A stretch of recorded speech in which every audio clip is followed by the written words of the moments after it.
tarde a todos, bem-vindos ao nosso painel. Hoje simularemos o julgamento de um ato de concentração no setor de mídia, envolvendo aspectos delicados e controversos.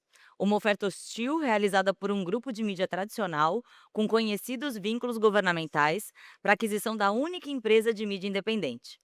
Meu nome é Leda, eu sou uma mulher de pele clara, cabelo claro, uso um óculos redondo e estou com um vestido preto com detalhes em bege. Eu queria aproveitar a oportunidade também para agradecer o Caio Mário e o Ricardo, que juntos comigo, idealizaram e organizaram esse painel. E agradecer também os nossos dedicados panelistas que se empenharam muito em deixar esse painel bem divertido para ninguém ficar com sono depois do almoço. Bom, eles dispensam apresentações, mas aqui do meu lado direito temos o Eduardo Frade e o Pedro Paulo Sales Cristófaro, que tentaram convencer vocês que a operação, que eu vou contar já já, deverá ser reprovada. O Frade é advogado e sócio do Matos Filho e atuou por vários anos no CAD como superintendente geral. O PP é advogado, sócio do Shediac Cristófaro Advogados e professor da PUC-Rio. Do meu lado esquerdo, temos a Silvia Fagai e o André Luiz Freire, que vão tentar convencer vocês que a operação deve ser aprovada sem restrições. A Silvia é doutora em economia, sócia da ECOA, vice-presidente do IBRAC e presidente da Women in Antitrust. O André tem dupla graduação em Direito e Economia e é procurador-chefe do CAD. Então, eu queria começar fazendo uma ressalva de que se trata de um caso fictício, os papéis que aqui eles vão desempenhar foram sorteados e não representam a opinião individual de nenhum de nós. Tá? Então, eis o nosso caso. No país fictício da República de Aurélia, a liberdade de imprensa atravessa seu momento mais crítico desde a democratização.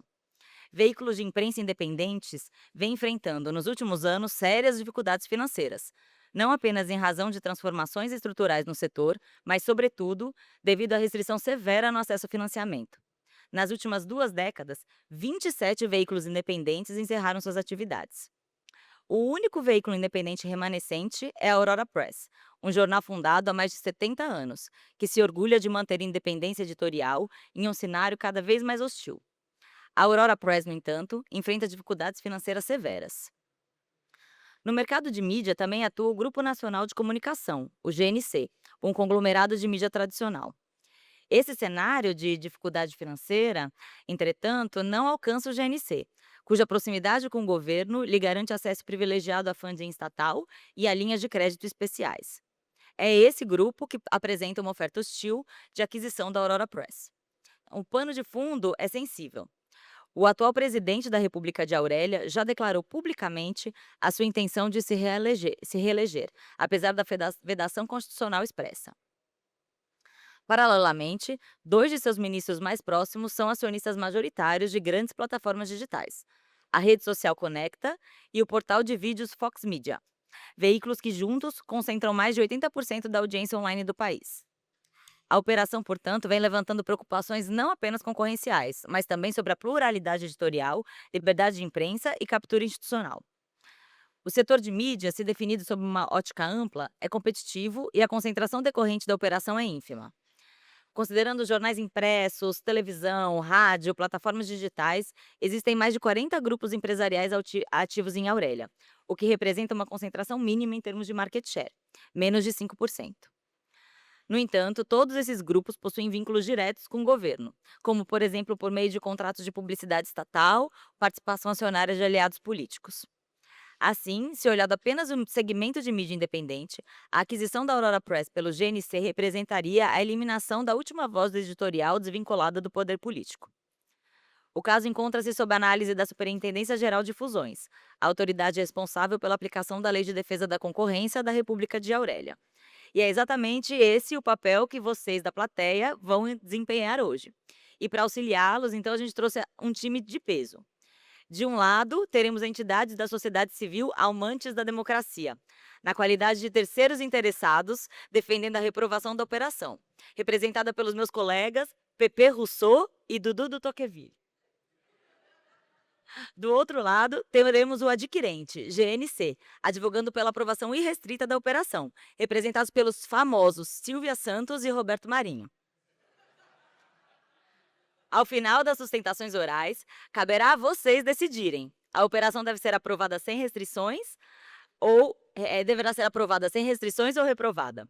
Então teremos basicamente 2 rodadas, começando com a exposição da equipe dos Amantes pela Democracia, para quem eu passo a palavra. Bom dia a todos. Esse é um momento muito grave. Meu nome é Pepe Rousseau, eu sou de pele clara, pouco cabelo e grisalho, terno cinza, camisa branca e gravata azul. Nós vivemos um momento trágico de nossa história. E nós representamos aqui, eu e Dudu de Tocqueville, a sociedade amante da democracia. Nós defendemos uma sociedade aberta, uma sociedade plural, uma sociedade em que as ideias, os valores, as opiniões possam ser discutidos. Como disse Karl Popper, as instituições devem existir para garantir a crítica e permitir que os governantes possam ser afastados pelo voto, o que alguns não gostariam que acontecesse. Defendemos a democracia. E, segundo os nossos princípios, a defesa da democracia depende não apenas da defesa da liberdade individual, mas também da liberdade econômica. Não é à toa que um jurista de um país distante, um certo Miguel Reale, dizia que a livre iniciativa é a projeção da liberdade individual na vida econômica. Liberdade individual, democracia, livre iniciativa, livre concorrência são conceitos intrinsecamente relacionados. E é exatamente por isso que nós temos legitimidade para questionar esse ato que acaba com a diversidade de opinião na nossa República de Aurélia. Esse ato aniquila a possibilidade de se discutir, de se questionar e permite a reeleição eterna de alguém que está aí. É isso que é incontroverso neste caso. É incontroverso que, concluído esse ato de concentração, não restará nenhuma sociedade de mídia independente em nosso país. As ideias serão únicas, as ideias serão uma só. Apesar disso, os nossos oponentes dizem que a nossa vigorosa e último bastião de independência da nossa República, a nossa Superintendência Geral de Fusões, não deve examinar os efeitos sobre a democracia desse ato de concentração. Dizem que essa preocupação não tem nada a ver com o direito antitruste e nunca teve. Diz ainda que se outras autoridades, outras leis, outras normas estabelecerem alguma coisa sobre o controle de comunicação, isso seria suficiente. E, finalmente, que o direito antitruste, mesmo aplicado na sua dimensão estritamente econômica, nada afeta essa nossa operação. Vejamos. Ao primeiro argumento, dizendo que nada tem a ver direito antitruste e democracia. Isso é mentira! Bravo! Desde a sua origem, o direito antitruste se desenvolveu, tendo como um dos eixos a preocupação com a manutenção do espaço democrático. O Sherman Act, ele foi editado não apenas por preocupações estritamente econômicas, mas sim pela preocupação moral de evitar que o poder econômico superasse o poder das instituições democráticas. Foi para isso que surgiu o Sherman Act lá no século XIX. Theodore Roosevelt dizia: a concentração do poder econômico é perigosa para a República, pois leva à concentração do poder político. O professor Robert Pitofsky, num artigo que escreveu, muito importante, e que eu perdi aqui, sobre a dimensão política do direito antitruste, diz que é certo, a eficiência econômica deve ser um norte do direito antitruste, mas nunca se deve esquecer, na interpretação da lei antitruste, dos valores políticos, incluindo a preocupação com a diversidade, a preocupação com a excessiva concentração de poder, que elimina a possibilidade de uma discussão democrática. Importantes historiadores que trataram sobre o tema, num livro muito interessante chamado Fascismo e Antitruste, mostra como a Alemanha nazista não teria sido a mesma se não houvesse a concentração de poder e não houvesse a leniência das autoridades antitruste naquele momento. É o autoritarismo máximo, é a noite eterna, é o horror. Se a preocupação com o poder econômico não fosse relevante, e é em qualquer mercado, quando nós falamos em meios de comunicação, essa preocupação é ainda mais séria, muito mais séria. Pois, se não houver concentração no mercado de ideias, não há debate, não há possibilidade de discussão. Já em 1945, o Justice Black, da Suprema Corte Americana, no famoso caso da Associated Press contra os Estados Unidos, dizia: a livre concorrência no mercado de notícias serve ao mesmo propósito da primeira emenda da Constituição americana, aquela que garante a liberdade de expressão, aquela que garante a pluralidade de vozes. A Unesco, em 2017, fez um paper sobre concentração de mídia e regimes não democráticos. E lá se disse nesse paper: a falta de pluralidade nas fontes de informação é um sério obstáculo ao funcionamento da democracia. E é isso o que eles querem. Vários países, França, Alemanha, Estados Unidos, têm regras que tratam da questão da concentração do poder nas mídias, nos meios de comunicação. Nós não temos. Mas mesmo que tivesse, a existência de regras específicas não afasta a necessidade de o direito antitruste considerar esse aspecto, essa externalidade, esse efeito possível da concentração econômica. O direito não se aplica em caixinhas estanques. Quem acha que o direito está dissociado do resto, está dissociado da Constituição, está dissociado do mundo, não sabe o que é o direito. É um rábula. Não é isso que nós esperamos. O que nós esperamos é a aplicação consistente do direito antitruste.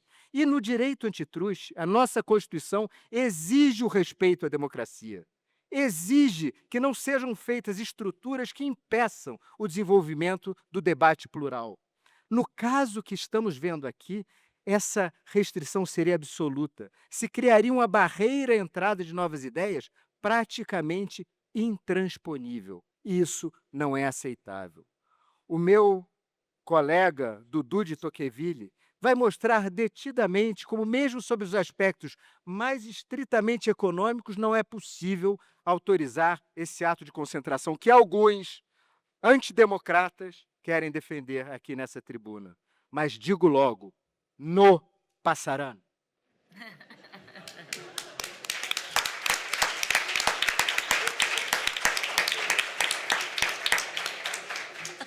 Dudu.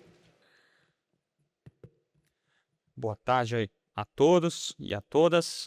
Senhora presidente, bom, eu sou um homem de pele clara, cabelo castanho, estou vestindo um terno azul.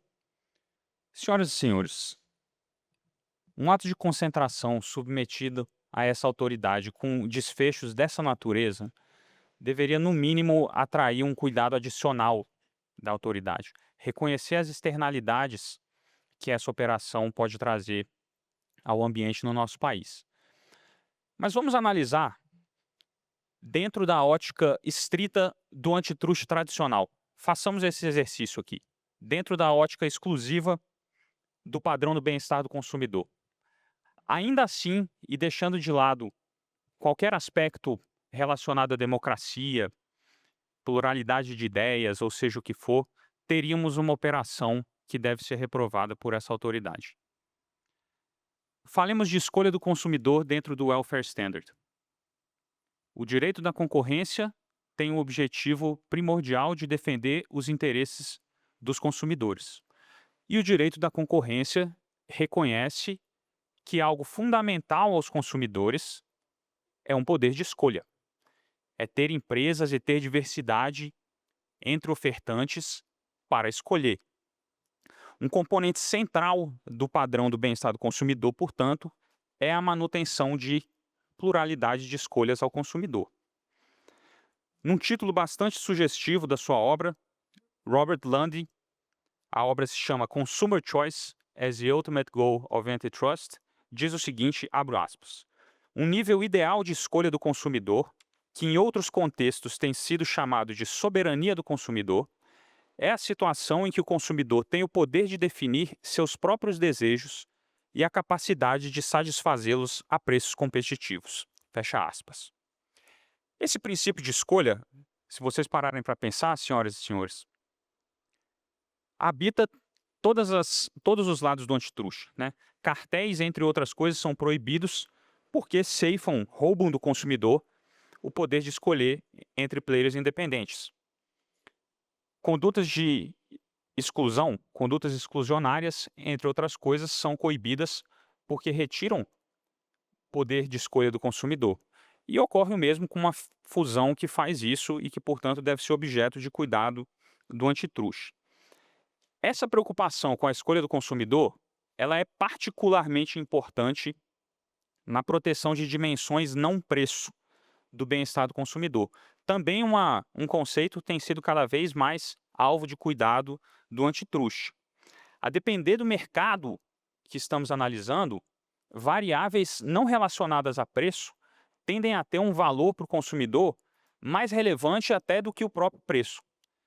E poucos mercados espelham isso de uma forma tão clara quanto o mercado de mídia e comunicação. De novo, Robert Lund, abro aspas. A área mais importante em que níveis ótimos de concorrência de preços podem ser insuficientes para garantir níveis ótimos de diversidade e inovação é a programação editorial independente de um meio de comunicação. Se um meio de comunicação adquirisse outro do mesmo tipo, essa aquisição talvez não concentrasse o mercado a ponto de ameaçar a concorrência de preços. Sendo competitivo, o mercado poderia até produzir rapidamente o cardápio de produtos que os consumidores desejam em termos de tipos e formatos de programas. Contudo, preste atenção, o mercado inevitavelmente sofreria uma perda de diversidade editorial. Essa perda não pode ser recriada pelos mecanismos normais de concorrência não baseada em preço entre as empresas remanescentes. Os novos produtos necessariamente carregariam a marca editorial de seu proprietário comum. Continua Robert Lund. Esse cenário sugere que fusões de mídia devem ser cuidadosamente examinadas quanto à perda de concorrência não preço no aspecto da diversidade de programação. E Robert Lund faz uma analogia interessante. Podemos viver com poucos fabricantes de alumínio, alimentos enlatados ou papel melhor do que podemos viver com poucas fontes independentes de notícias. Fecha aspas. Vamos analisar essa operação agora, sendo ainda mais tradicionais, dentro do Guia H e dentro do Guia V dessa autoridade. Redução de escolhas ao consumidor é reconhecido como um efeito deletério potencial de um ato de concentração. E diz o Guia H a esse respeito. Entre os efeitos negativos de uma concentração, é possível mencionar os seguintes: diminuição da quantidade, de qualidade e ou variedade de produtos ou serviços, fecha aspas. Está isso lá no nosso Guia H. Outro ponto bastante interessante que tem no guia e é reconhecido na doutrina antitruste é a eliminação de empresas Maverick, que nada mais são do que empresas que têm incentivos e características únicas de rivalidade dentro de um mercado. Empresas que muitas vezes não têm um market share elevado, mas apresentam um negócio disruptivo, que, por suas características, simbolizam e demonstram uma concorrência especialmente pujante contra agentes dominantes no mercado. Diz o Guia H, abre aspas, nesse sentido, sua presença de empresas Maverick no mercado pode disciplinar os preços das empresas com maior market share. A eliminação de uma empresa Maverick é um evento especialmente deletério à concorrência. Por fim, a análise antitruste de atos de concentração dessa autoridade também devota cada vez mais especial preocupação com o que chamamos de fusões conglomerais. Quando temos a aquisição de uma empresa com um perfil complementar, ou que o Guia V chama muitas vezes de substitutos fracos daquela empresa que está adquirindo, e reconhece o Guia V que fusões conglomerais podem gerar uma série de efeitos anticompetitivos, seja alavancar a posição do agente dominante para aquele mercado complementar, seja impedir o acesso de rivais àquele mercado complementar, seja dar àquela companhia um poder de portfólio que permite a ela uma série de vantagens e condutas anticompetitivas. Um efeito particularmente relevante desse tipo de eliminação de concorrência é a eliminação de concorrência potencial. Quando temos a eliminação de uma empresa complementar que era um ponto constante de ameaça à concorrência naquele mercado dominante. Pois bem, feito esse apanhado doutrinário e do guia, passemos aqui ao enquadramento fático disso no nosso caso concreto. Temos aqui um caso no qual todos os players do mercado em questão têm um vínculo e uma linha editorial alinhada com o governo. Apenas a empresa-alvo tem uma linha editorial independente nesse mercado. Temos claramente aqui uma situação na qual a operação vai representar a supressão da única alternativa de escolha dos consumidores por um conteúdo independente. Estamos falando da criação, em outras palavras, de um monopólio de conteúdo no mercado de mídia e comunicação desse país. Estamos falando de um mercado com barreiras à entrada intransponíveis a uma empresa independente, seja por não ter acesso a fontes de financiamento, seja, sejamos claros aqui, porque temos um governo opressor que caça essas empresas. A operação se assemelha em tudo a uma operação de eliminação de Maverick. Num mercado no qual variáveis como jornalismo independente e oferta de informação precisa são bens que o consumidor valoriza mais do que tudo, temos aqui a eliminação da única empresa que causava ainda algum choque de concorrência sobre os incumbentes nesse mercado em busca desses valores tão importantes. Temos a eliminação de uma concorrência potencial, se não de uma concorrência efetiva, com uma série de efeitos anticompetitivos já previstos. É por isso, senhora presidente, que nós clamamos pela reprovação desse ato de concentração.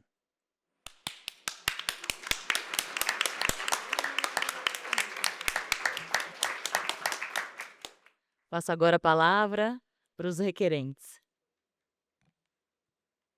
Boa tarde a todas e a todos.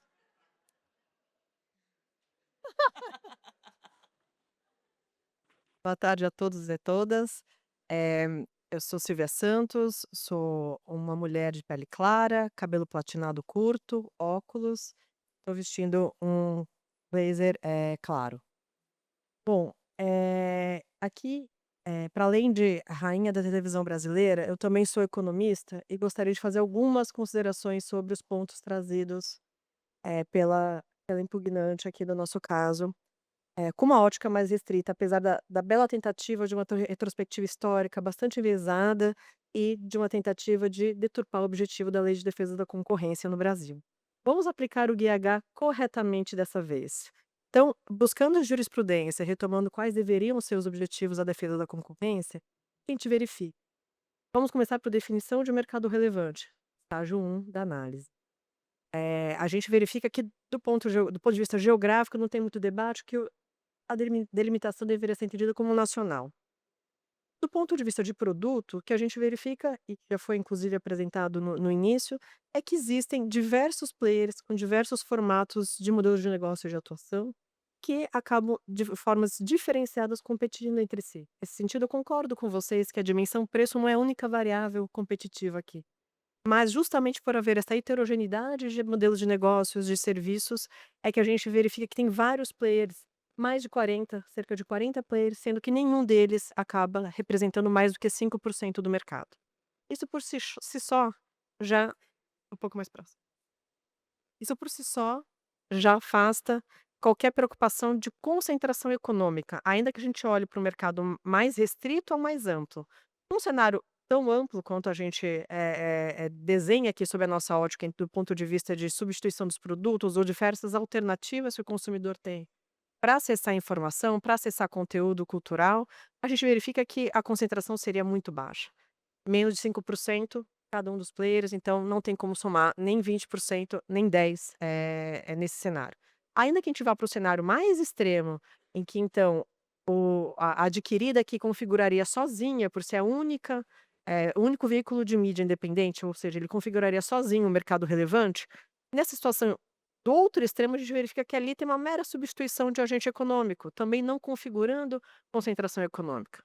E mesmo nos cenários intermediários em que você incorpora ou traz, novos players, por exemplo, tirando as plataformas digitais como concorrentes efetivos, os streamings, o canal do YouTube, por exemplo, ou o canal das outras plataformas digitais, a gente verifica aqui que nesse mercado existem diversos players, dezenas de players competindo entre si, e não vai ser a aquisição de uma empresa com grave crise financeira que vai alterar a estrutura de oferta ou a capacidade de ofertar conteúdo, notícias e conteúdo cultural nesse mercado, né, ainda que ela apresente alguma diferenciação de produto. Então, pelo estágio 1 de definição de mercado relevante e concentração econômica, a gente não verifica nenhum cenário que realmente a gente, até demandaria uma análise aprofundada da defesa da concorrência. Avançando na discussão de condições de concorrência, que nem se mostraria necessário, porque a concentração realmente não é relevante, e aqui a gente não pode matar a jurisprudência, não pode aniquilar tudo que já foi considerado pela autoridade concorrencial até o momento, a gente vai mesmo assim conservadoramente avançar na análise das condições de concorrência, da qual a gente verifica que de fato esse é um mercado que conta com várias condições de concorrência que extrapolam a dimensão preço, mas que cada player acaba tendo uma forma bastante peculiar de concorrer entre si, e eles convivem, esses players, há bastante tempo, impondo rivalidade uns aos outros.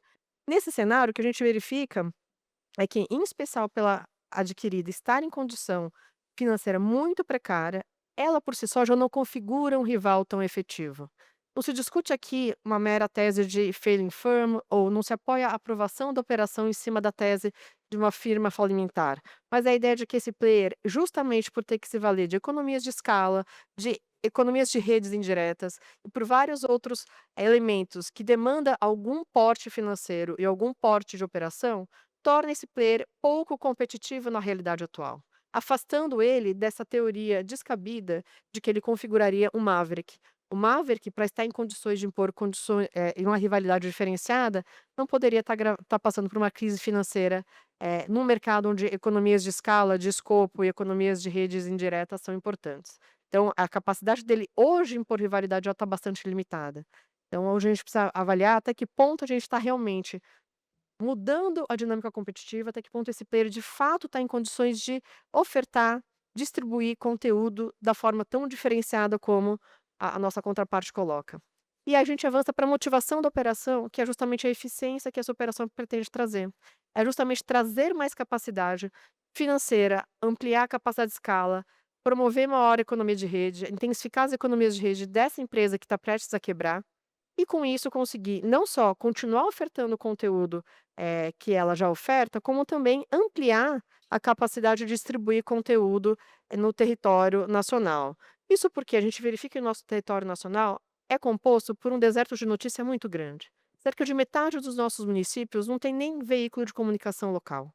Então, se a gente quer discutir democracia, que não é objeto de discussão de autoridade concorrencial na nossa avaliação, a gente precisa entender que, mesmo que a gente coloque a democracia como uma variável nessa discussão, a democracia aqui também está sendo não só preservada, mas estimulada. Em que sentido? Na hora que a gente promove a operação e a operação favorece maior distribuição de veículos de notícia, você chega em cidades, localidades que antes não tem nenhum veículo de comunicação. São pessoas que não têm acesso a nenhuma informação. Sem informação não há escolha do consumidor. Não há como o consumidor tomar uma decisão. E é nesse ambiente de deserto de notícias que a gente precisa, se deparar nesse momento e não discutir se determinada empresa falimentar deveria continuar, buscando propagar ideias que supostamente seriam diferentes, supostamente seriam melhores e que não é o caso em tela. Então, a operação se motiva e se justifica justamente pela busca dessas eficiências, de promover economia de escala, economia de escopo, externalidade de redes positivas, externalidades positivas, porque também ter acesso à informação também é uma forma de você promover externalidades positivas. São todas variáveis que estão nos guias de análise, todos os elementos que configuram eficiências decorrentes da operação. Então, não só a operação não gera ineficiência econômica, não gera concentração econômica, como gera eficiência econômica. E para complementar essa discussão sobre ótica também jurídica, eu passo a palavra aqui para o meu colega Roberto Marinho. Boa tarde a todas e todas. Presidente, é um prazer estar aqui.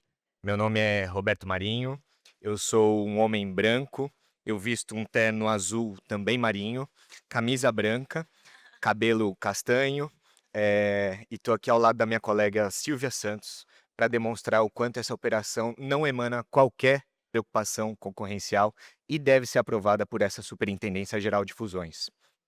Preliminarmente à minha fala, eu gostaria de parabenizar a autoridade pela instrução realizada até o momento, o caráter técnico que lhe é característico, inclusive Bajulando a semana autoridade. passada, me permita, questão de ordem, presidente. Inclusive, semana passada, a Superintendência Geral de Fusões obteve 12 estrelas e meio no ranking GCA de concorrência, sendo a primeira autoridade antitruste do mundo. Então, primeiro eu queria parabenizar essa autoridade. E esse caráter técnico linka com o meu primeiro argumento que eu venho trazer aqui aos técnicos dessa autoridade, que diz respeito ao caráter alheio a essa análise antitruste dos fatores políticos trazidos pelos terceiros interessados e que, de modo equivocado, foram trazidos aos autos. O fato de o presidente da República tecer considerações num sentido A, B ou C em nada condiz com os elementos relevantes e que essa autoridade deve se debruçar, e o fato de ministros de Estado ou quaisquer outras autoridades públicas deterem veículos de mídias sociais tampouco diz respeito ao juízo técnico que essa autoridade é bastante reputacionada a se debruçar sobre o caso.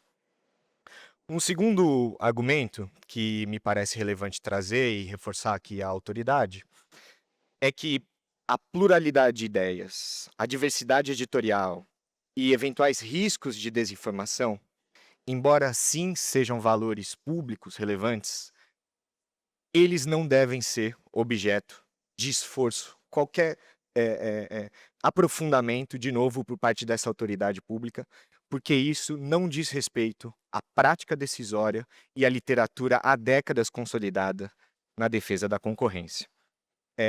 Estou aqui de frente de técnicos que se debruçam sobre a matéria há décadas, e é notório que o objetivo primordial do antitruste é a defesa do bem-estar do consumidor.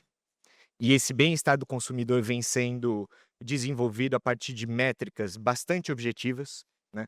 Claro, existem métricas mais evidentes, como preço, qualidade, inovação, mas ainda que se insira no conceito de bem-estar do consumidor outros valores, e aí vamos aqui por um exercício de ideias, incluir a pluralidade de veículos de comunicação, não cabe a essa autoridade fazer um juízo subjetivo se tal ou qual veículo de informação, tal ou qual tipo de informação é de qualidade superior a outra. Se não, caso contrário, aqui eu olho nos olhos dos amantes da democracia, imagine se amanhã essa autoridade disser que outro tipo de informação é mais relevante e for contrário aos interesses dessa entidade. Então, o Grupo Nacional de Comunicação se preocupa, nós, enquanto partícipes do ambiente concorrencial, né, representados por dois grandes empresários do meio de comunicação, se amanhã essa autoridade de defesa da concorrência disser que o nosso conteúdo é inferior aos demais. Então, ainda que, se por hipótese, se admita que a pluralidade de ideias faz parte do bem-estar do consumidor, ela não se dá por eleger o veículo A, B ou C, ou as ideias D, E ou F como melhores do que outras e dignas de uma tutela concorrencial.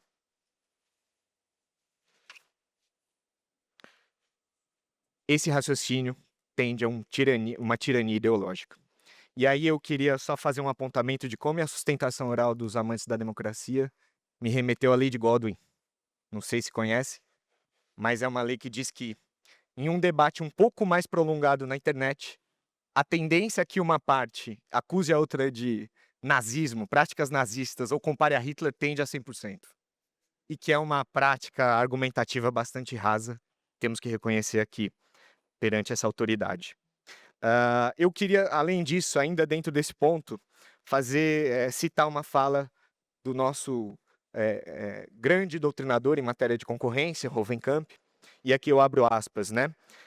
A análise antitruste deve ser baseada em critérios econômicos objetivos e mensuráveis, deve ter seu foco no bem-estar do consumidor e no combate às práticas anticompetitivas, e não deve se basear apenas no tamanho das empresas. Ou seja, o tamanho das empresas não necessariamente seria um problema. E essa fala cai como uma luva aqui para a análise do nosso caso. Eu quero partir ainda para um segundo argumento que diz respeito à autonomia das políticas públicas. Essa Superintendência Geral de Fusões tem, com excelência, conduzido a política de defesa da concorrência, mas não deve esquecer que o Estado deste país dispõe de outras ferramentas para fazer valer os objetivos aqui que ditos se trazem aqui os amantes da democracia. Há outras ferramentas estatais com outros objetivos que lhes são próprios, como fomento à comunicação e cultura, restrição de controle por estrangeiros dos veículos nacionais, combate à desinformação, regulação das mídias, a própria legislação eleitoral, que tem a sua ferramenta própria de resguardar o bom funcionamento das eleições. Portanto, nos parece disfuncional que a Superintendência Geral de Fusões persiga os mesmos objetivos. E aqui eu queria fazer uma analogia ao que acontece por vezes, e infelizmente, com o licenciamento ambiental quando ele se propõe a ser muito alargado. Quando a autoridade do meio ambiente se preocupa e se debruça demais sobre questões afetas a indígenas, a quilombolas, por mais valiosos que sejam esses direitos, a gente acaba com um processo de licenciamento ambiental extremamente delongado e muitas vezes difuso nos seus encaminhamentos que não resolvem os problemas postos nos autos. Então não cabe à defesa da concorrência, sob pena de fazê-lo de uma forma torta, perseguir os mesmos objetivos de outras políticas públicas. E para fechar, presidente, eu tenho ainda um último ponto que nos parece bastante relevante, que essa Superintendência Geral deve se atentar a não cair em certos modismos, como tem se visto na literatura mais recente, da dita chamada corrente neobrandesiana. É uma corrente que pugna que cabe à autoridade da defesa da concorrência e à sua política resolver todos os problemas do mundo. E isso não nos parece adequado. Primeiro, por um argumento legal, a Lei de Defesa da Concorrência não dá mandato a essa Superintendência Geral de Fusões fazer apreciação de outras ordens que não a defesa da concorrência e a defesa do bem-estar do consumidor. Caso contrário, a gente teria um grande problema aqui de segurança jurídica ao ambiente de negócios. Um outro ponto, uma outra fragilidade da corrente neobrandesiana é que, a nosso ver, ela resvala num uso meramente retórico de valores. E lhe carece uma metodologia muito clara de como esses valores devem, se é o caso, ser absorvidos dentro da metodologia antitruste. Então, aqui fazendo uma outra analogia, me parece que a corrente neobrandesiana quer que a defesa da concorrência seja um canivete suíço. O canivete suíço ele tem uma lâmina, ele tem uma tesoura e ele tem uma lixa. Você já tentou lixar com a lixa do canivete suíço? Não lixa nada. Alguém já tentou cortar uma corda com aquele canivetinho? Não. Se eu estou no meio da floresta e eu só tenho um canivete suíço, eu vou usar o canivete suíço, porque é a minha única ferramenta. Mas se eu estou na minha casa, eu tenho uma faca, eu tenho uma tesoura e eu tenho uma lixa, separadamente e de qualidade, eu vou usá-las com mais eficiência. Então, a regulação de mídias exerce o seu papel e as suas instituições. A regulação da concorrência, a defesa da concorrência é feita por essa Superintendência Geral de Fusões. Essa autoridade, com todo o respeito e já reconhecendo a excelência na política de defesa da concorrência, carece de capacidade institucional e de ferramental adequado para fazer análise se o conteúdo e a diversidade de ideias é afetado ou não por essa operação. Nos parece que a análise antitruste tradicional é bastante mais recomendada no presente caso, sob pena de incorrermos num risco reverso à liberdade de expressão. E se há um consenso aqui nessa sala, é que eu, Roberto Marinho e Silvia Santos somos os maiores amantes da democracia. Muito obrigado.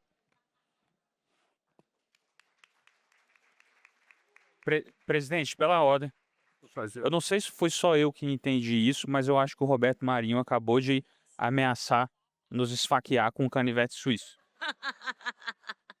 Eu tô bem certo que isso não faz parte do procedimento dessa autoridade. Parece as respostas dos comentários, né, de vídeo. É, Eu vou abrir agora, então, para réplica. serei Réplica, senhores do muito breve, depois Dudu completará. Primeiro, nós estamos no meio da floresta precisando desse canivete suíço, porque a democracia está acabando em Aurélia. Mas o que nós estamos falando aqui, meus colegas, que eu respeito muito, dizem que a pluralidade de ideias não seria relevante para ser examinado. A ideia é um elemento essencial da comunicação. Se a pluralidade de ideias não for examinada ao se examinar as consequências de um ato de concentração na área de comunicação, que pluralidade vai ser vista? O que será relevante aqui? E em nenhum momento nós defendemos aqui que seria necessário um juízo subjetivo de nossa autoridade de defesa da concorrência para dizer qual é a melhor ideia. O que queremos é mais de uma ideia. E o fato é que, se concluído esse ato de concentração, sob o ponto de vista das ideias, haverá uma espécie de controle externo, porque a realidade será essa, em que um mesmo ente controlará toda a mídia, no termo, na dimensão ideia. E essa restrição na dimensão ideia é uma restrição que se autorreproduz, criando uma barreira insustentável para a democracia. Se isso não for, se a concentração do poder econômico na área da mídia não for uma preocupação de nossa autoridade de defesa da concorrência, o que será? Não é verdade que o que queremos aqui é um neobrandesianismo para resolver os problemas do mundo. Não queremos resolver os problemas do mundo.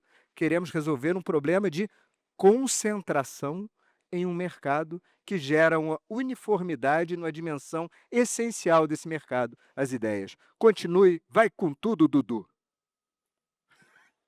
Eu serei muito breve, só para chamar a atenção para um fato. Nós estamos aqui em plena autoridade de concorrência e temos de mãos dadas Roberto Marinho e Silvia Santos. Tirem suas conclusões.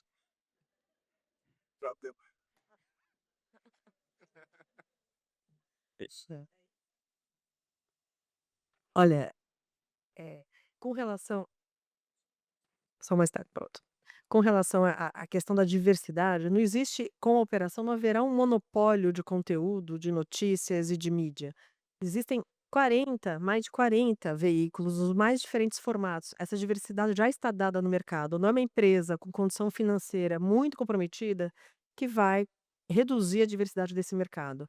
Uma empresa que talvez não esteja no futuro próximo ofertando qualquer conteúdo nesse mercado.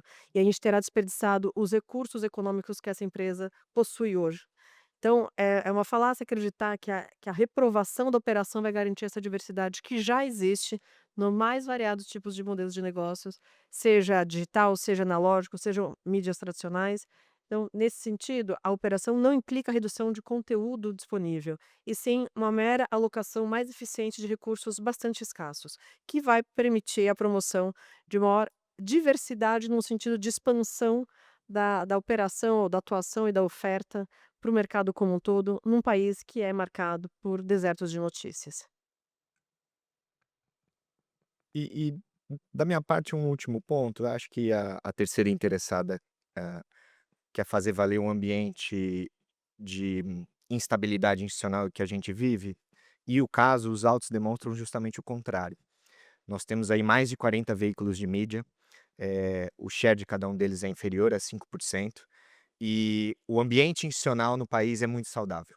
Então, o respeito às instituições, ao papel de cada uma delas, é o que se impõe no caso presente, e é por isso que nós pleiteamos a aprovação da operação sem restrições. Muito bem. Como um caso muito difícil, eu não consigo decidir sozinha, então eu vou pedir a ajuda de vocês. Preparem os QR codes. Só lembrando, eh, né, os principais pontos da operação.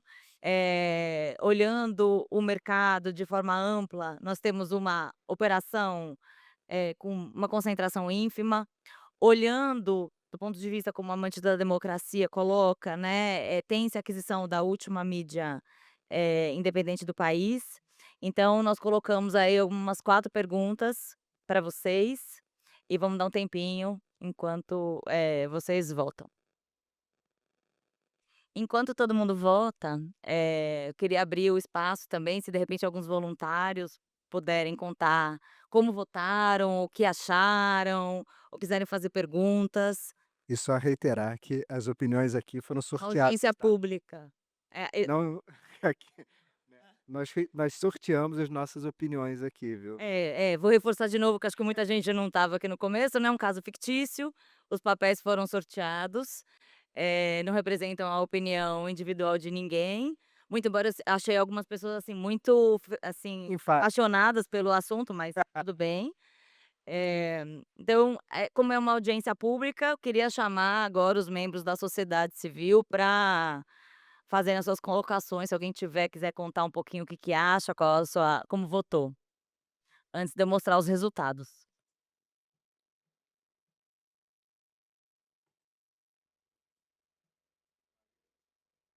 Presidente, eu achei uma experiência diferente, divertida, quebradora do sono, né, e muito propício para a gente verificar que cada um dos casos tem diversos prismas, diversas visões, né, e a difícil tarefa de julgar, porque para julgar uma coisa dessa e sem ter nenhuma parcialidade, a gente tem que verificar a pertinência de diversos prismas, todos eles igualmente importantes. Então eu achei muito adequado, né, de certa forma inovador, né, e que desperta realmente a importância para o que se está debatendo, discutindo aqui.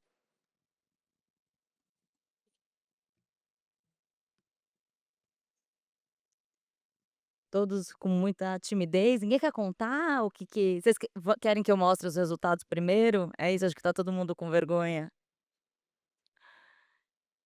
Acho que pode projetar.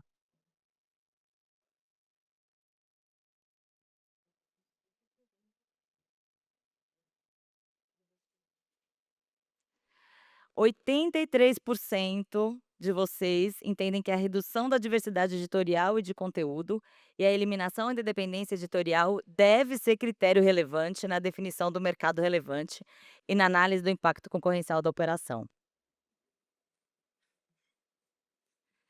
Esse já foi mais acirrado. 56% entendem que a autoridade concorrencial deve considerar riscos à democracia ou a propagação de fake news ao decidir sobre atos de concentração.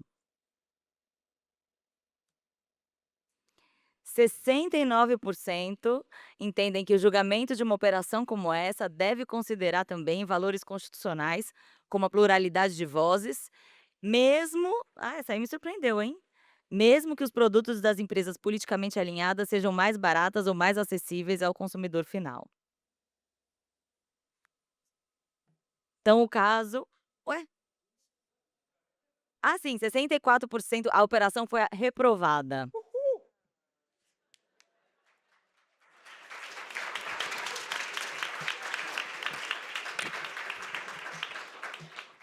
Tivemos 80 votos. Então Tá falando sério, é mais complicado mesmo. Eu não sei se eu tenho tanta certeza.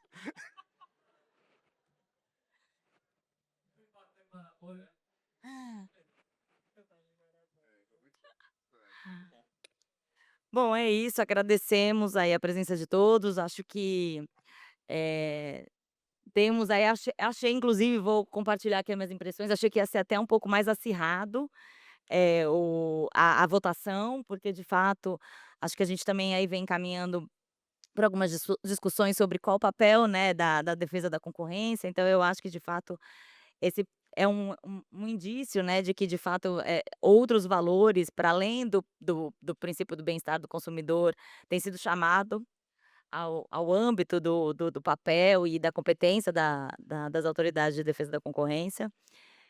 Então agradeço mais uma vez, foi muito legal, 80 votos.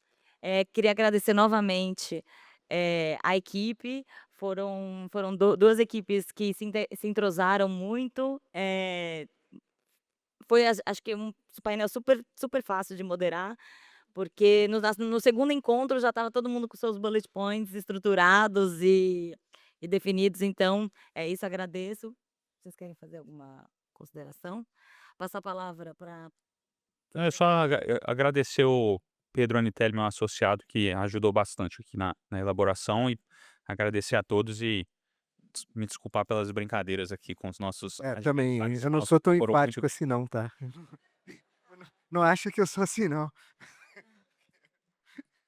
obrigado. Não vem com esse discurso de vencedor, não. Chato.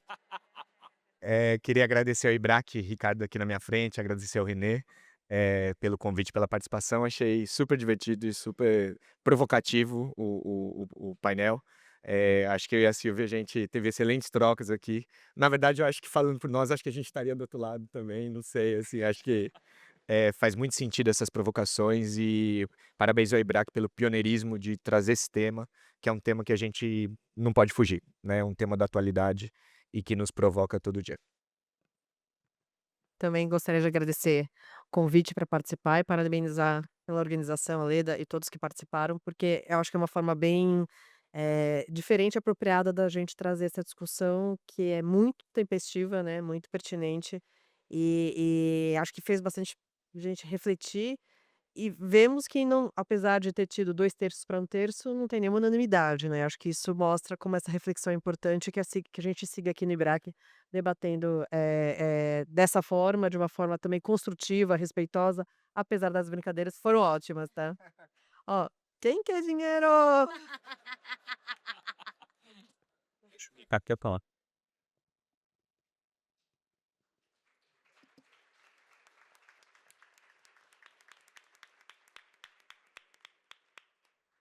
Bom, acho que eu ia até aproveitar assim, perguntar também para cada um da mesa como se posicionaria, né? Agora, independentemente de qualquer papel, mas antes de tudo, parabéns a todos desse painel, acho que foi muito interessante. Eu me dividi nas duas salas aqui, acompanhei, né, da metade para frente, aqui achei muito interessante todas as posições muito bem defendidas, né? Acho que o tema realmente é muito polêmico e acho que o caso também tinha contornos que eh, tornavam a posição do grupo de mídia mais difícil por ser a última voz dentro, né, enfim, né, do mercado, né, de um espectro, né, em tese muito mais amplo. Então, mas eu acho que foi muito bem defendido. Eu acho que, né, a discussão segue, mas eu fiquei agora, né, muito curioso aí de ouvi-los aí agora como, né,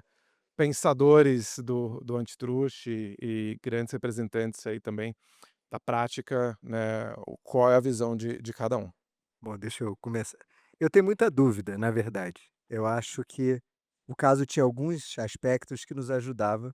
Essa questão de ser a última voz dava um pouco essa ideia do canivete na floresta, que é da última solução, alguma coisa.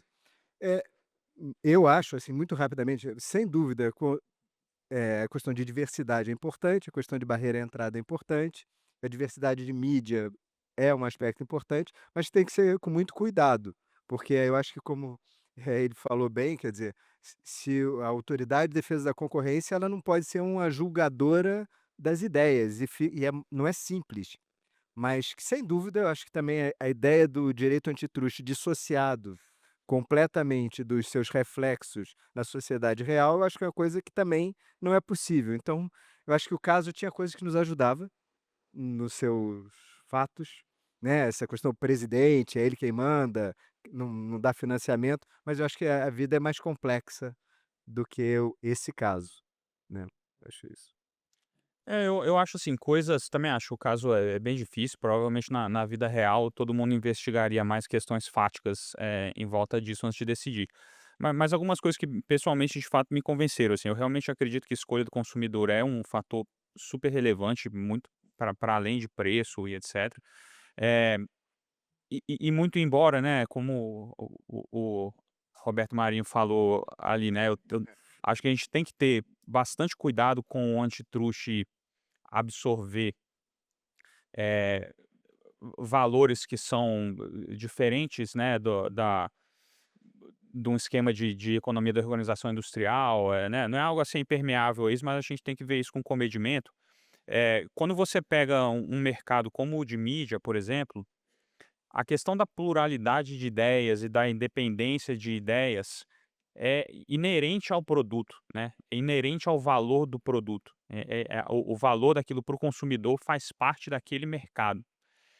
Então, eu não sei se é uma falácia a gente dizer que num mercado como esse, na verdade, o antitruste estaria importando valores de democracia e coisas do tipo que talvez tivessem que estar fora da esfera antitruste, quando na verdade isso faz parte de uma forma inerente desse mercado. Então, acho que num caso como esse, isso acaba tendo, sim, um peso relevante a ser avaliado. Olha, agora eu concordo com as minhas contrapartes, aqui volto com os relatores, e concordo que aqui quando a gente discute bem-estar do consumidor, a gente tem que olhar que não é só preço e quantidade, é diversidade e várias outras dimensões ali que não cabem no gráfico que a gente olha no livro, mas que são relevantes na vida real. Então acho que concordo que no caso concreto a gente teria muitas outras variáveis a serem ponderadas, e fico de certa forma feliz que não foi um consenso em si, nenhuma direção, porque eu acho que todo mundo aqui se permitiu refletir, muita gente respondeu, e acho que a gente tem que continuar esse debate, porque não está claro, acho que seria um resultado mais adequado numa situação real parecida com essa, tá. Eu acho que faz bastante sentido, Ricardo. As 3 primeiras perguntas acabam envolvendo isso, né, a premissa, né, qual que é o crivo, qual é os valores que a Autoridade de Defesa da Concorrência, deve se debruçar. E eu acho que é um movimento sem volta. Eu acho que é um movimento em que, eh, as autoridades estão olhando para esse problema e se debatendo ainda, como fazê-lo. Mas eu acho que o fazê-lo, é algo que a gente não tem mais como negar.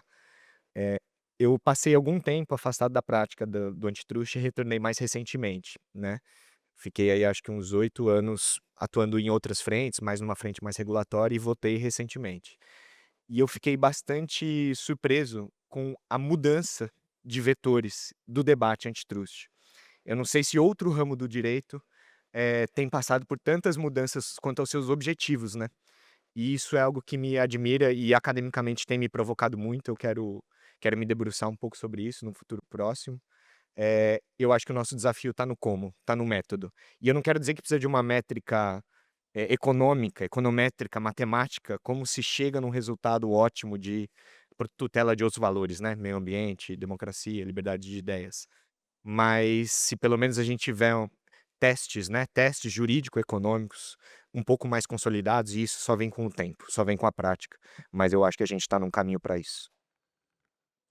E eu acho que quando a gente estava pensando, né, o formato e as perguntas, a ideia de dar só 2 opções mesmo, ou aprova ou reprova, foi exatamente colocar nesse lugar incômodo mesmo de não ter um meio termo, né, um aprovar com algum remédio, eh, e obviamente é, e acho que no mundo real também, obviamente, a gente se essa operação tivesse, estariam também em outros diálogos, né, com outras também autoridades. Mas, de novo, eu achei interessante a proporção de reprovação, aprovação e, como eu falei no começo, acho que mostra de fato essa tendência que a gente tem visto e é algo que eu tenho discutido e refletido muito sobre a extensão dos alcances, né, do direito da concorrência. Concordo, acho que foi o PP que falou no começo, que acho que tem que ter um pouco de cautela sobre o que a gente advoga, né, para ficar dentro da esfera, até porque começa, enfim, eventualmente tudo, se você abraça muito, pode faltar também abraço, né, para o que de fato, de repente, seria o ponto e seria o foco. Eh, mas eu acho que eu também tenderia a votar aí com a maioria, pela reprovação. Muito embora eu não sei, viu. Se Só um complemento, Leida, eu acho que a Autoridade de Defesa da Concorrência, ela não vai se tornar o órgão ambiental, ela não vai se tornar o órgão, eh, de regulação de mídias de conteúdo. E isso, a meu ver, só reforça a necessidade de articulação interinstitucional e articulação das políticas públicas, né. Num caso como esse, de repente, você trazer um órgão vocacionado a tutelar esse valor ou fomentar esse outro valor para ter esse diálogo interinstitucional, me parece ser o melhor caminho. É isso então, muito obrigada, agradecemos. Tá acabando o tempo, então a gente Vamos pontuais, hein? fomos muito pontuais, a gente estava com medo, né, de estourar o tempo, então conseguimos ficar dentro para não levar bronca da organização. Então é isso, muito obrigada a todos.